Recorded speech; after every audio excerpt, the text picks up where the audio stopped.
in all the libraries, colleges. I'm meeting with Steve Powell at the end of this month over at community college to get his support. And I say I work with elected officials, I work with organizations, churches, church leaders, public service organizations, anyone and everyone I can find who will help me get the word out so that your community, so your citizens have access to health care. Folks just don't know that. One of the things found on the slide was the fact that in 2008, Governor Martin O'Malley enhanced the MSHA program, Maryland Children's Health Program, to include the adults who take care of their children. Prior to 2008, only the children could qualify for the health care. And since the early 80s, many children have been on the MSHA program. And in 2008, he enhanced the requirements and the income.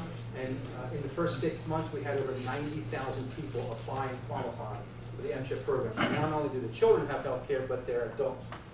They're caregivers too. And I use the word caregivers because it doesn't mean they're parents, just a leading guardian. A lot of grandparents are raising kids, aunts, uncles are raising kids, so anyone can qualify for this. Can't emphasize enough, help me to get the word out, find those folks who are without health insurance so that we can get them access to an application. I hope they choose private partners. I hope they just at least apply. If you know some health fairs, community service activities going on, we work with schools. We do a homeless resource day in Anne Arundel County. My office is located in Glen Burnie. I just want to keep that in mind. That Anne Arundel County. Some things you can do from this point forward, all of you as well as you folks, speak with other organizations. Invite me to your organization to bring this presentation. I promise to go a lot slower. I know you guys want to get out of here at a reasonable time. I'll bring materials to your church, to your school. I'll bring these workshops. I'll put you in touch with the folks who do those workshops, those health education workshops. I just need 5 to 15 people, and I'll be happy to bring those workshops free so folks can have information to take care of themselves. Again, help me. I'll give you all brochures and information you need. Want to place them in your church, in your school, in your community center, in your apartment complex. And again, schedule those free workshops. I'd love to see those my constituents overbooked. Again, look for some other ways to get this presentation out to your organization. If you know health fairs coming up, any kind of activities, festivals, anything, let me know. PTA meetings, civic meetings. I'd be happy to attend those. Host a food distribution. I don't know if the council wants to host one of those, but maybe a church or a school or an event that they want to host one, or an organization. Your Rotary, I'm meeting with the Rotaries, the Kiwanis clubs. They're very supportive of this. Many of them are co-sponsoring this. There it says host a food distribution. I've got some Rotaries that are actually financing it. They're splitting that $650 with me, so I can do more of them. I can do 100. My budget let me do 100 statewide. If I can get an organization to split the cost, I can double that. So we can feed twice as many people around the state and around this county. You can tell I'm excited about this. I'm passionate about it. I think this is a wonderful thing, a wonderful service and benefits that are available to folks, and it doesn't cost anything. So anyhow, there's the program. What does MSHA stand for? I'm an ex-teacher. I love to do quizzes. What's MSHA? My speech was riveting. Maryland Children's Health Program. Who qualified for that? Who could? 1964. 1964. Well, yeah, that's one group. Pregnant women, yeah, 0, because pregnant women. So 0, pregnant women, children, families. And then you got the PAC program that's passed in the past. Primary adult care. Remember that, because it's for adults. Individual adults, couples. What ages? You said it. That's it, 19 to 64. You got it. All right. And again, there are 4 main requirements: U.S. citizen, permanent resident, Maryland resident, and then it's based on income and the number of people in the household that they look at. And again, remember this: DHMH is the best place to go. Your local health department, Department of Social Services, to enroll. I told you about the free health education workshops. He's talking about scheduling those. Meet the people, meet the young ladies dedicated to your county, so you can get those workshops scheduled as they get busy. And then I talked to you about the food distribution. Again, I'm willing to come to your church, your PTA, your school, your community association. I'm willing to bring food. Just get me 200, 150, 200 people. Bring food out. We'll bring health care. We'll bring health care information. We'll bring health information. Well, that's the end of my presentation. Again, I want to thank you for the opportunity to speak with you, meet with you. If there aren't any questions at the time, I'll take those. Who you say underwrites this? Johns Hopkins Healthcare. That's Johns Hopkins University.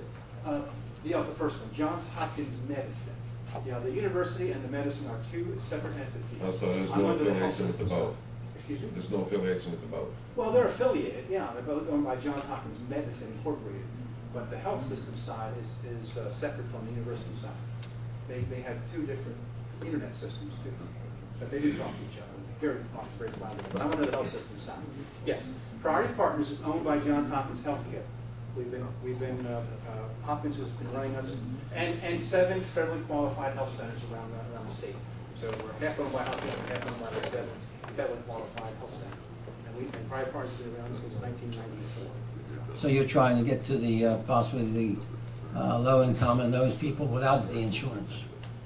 Yeah, I mean, even unemployed, because someone, been making $50,000, $60,000 a year, and all of a sudden he's unemployed, downsized in this economy. When you lose your job, you lose your perks, lose your benefits. So a lot of people that I've been handing applications to have family of 2, 3, and 4, was making $50,000, $60,000 a year and has nothing, and puts his family on this program. Once you qualify for this program, you're on it for a year.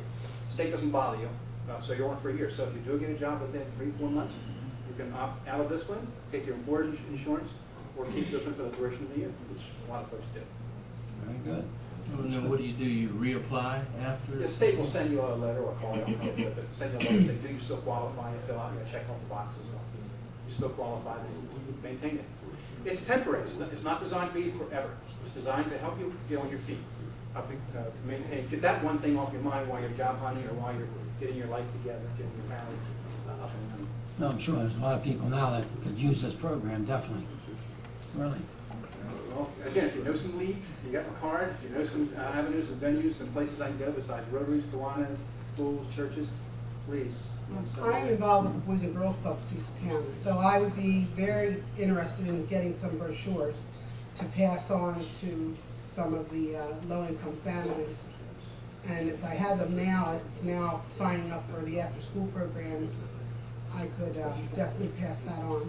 Okay. So if you have a business card where I can follow up, I would be honored to do that. I do work with the Boys and Girls Clubs of Anne Arundel County and Baldwin County, Harford County. I'd love to bring it up here too. My last question would be the state of the economy and what the president is trying to do for healthcare and other organizations. How is it that you surface now? And personally, myself speaking, I've never heard of it before. I read, I'm involved, and all of a sudden now you're here. And what you're doing is probably good, but where have you been and how did you surface? Yeah, that's a great question. I've been in this role for 2 years myself, and I've been all over the state. I've been in St. Mary's County, I've been down in Nanjemoy, I've been out in Oakland, I've been in Prince George's County, I've been all over Eastern Shore. So, sorry it took us long to get here, but I'm here now, sorry. No, you missed my point. I'm not talking about being here. All of a sudden, how does your healthcare now come to the forefront? Where have you been? That's why my boss created this position 2 years ago, because a lot of folks don't know about it, didn't know about it, and it's all marketing and public relations. So that's why she created this position. So Tom, around, spread the word. How long has PAC program been in existence? Since 2006. 2006. Yeah, 2006. I think it's good. Yeah, that's a powerful program because so many people would stub their toe or have a cough, they'd run to the ER, and that would just run up their emergency room, would run up the cost. So PAC allows them to go to a doctor, have dental, have vision, and prescriptions, so it gives them the basic. It doesn't give them hospitalization or specialists, but the program, it's a young program, it's only 4 years old, and it is each year, the state and federal government, they do add more benefits to it. Any other questions? All right. I'm also an ex-musician, and I'm going to ask you, what do you get when you drop a piano down a mine shaft? A crash. A flat minor. Thank Thank you very much. Thank you. My card. Thank you. Very informative.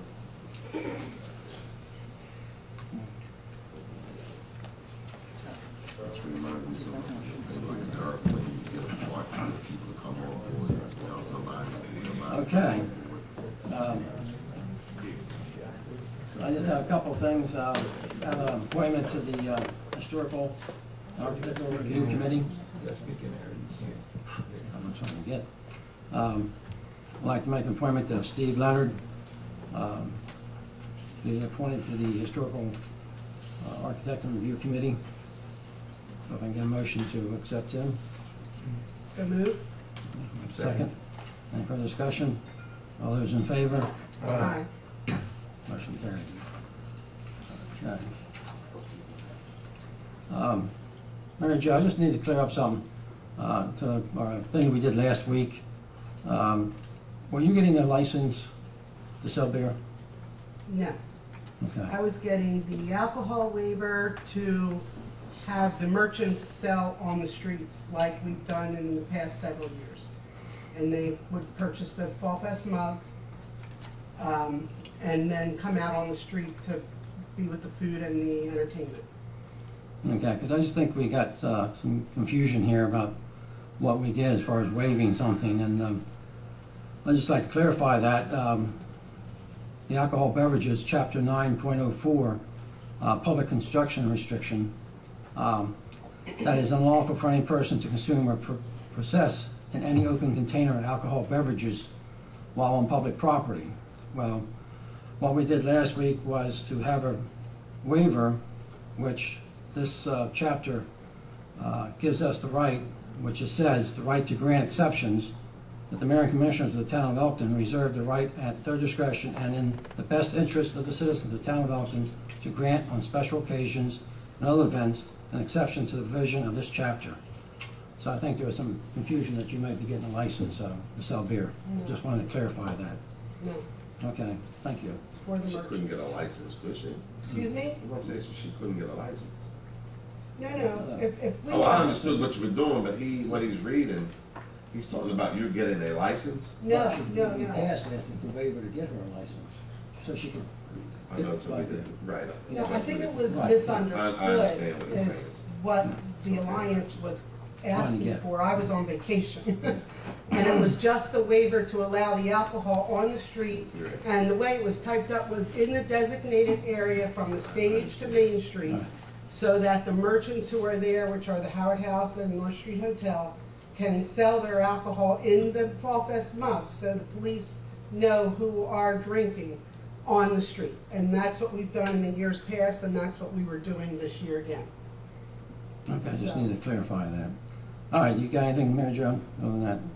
Well, I had on the Fall Fest since you brought it up. We have 39 teams signed up for the Firefighters Challenge already, and they have 3 weeks to go to compete other places before they come here. So that is really, really good. We have great entertainment this year. In this bad economy, we have acquired sponsorship for the entire festival, which is excellent. And we upped our budget this year a lot with the entertainment, because we're bringing back the doo-wop band that everybody loved last year. I think there was a couple people out here dancing to them. We also have the Blues Brothers Band with a couple of the original Blues Brothers Band members from the actual movie coming for our final entertainment. So it's going to be a great, great day. Just pray for good weather.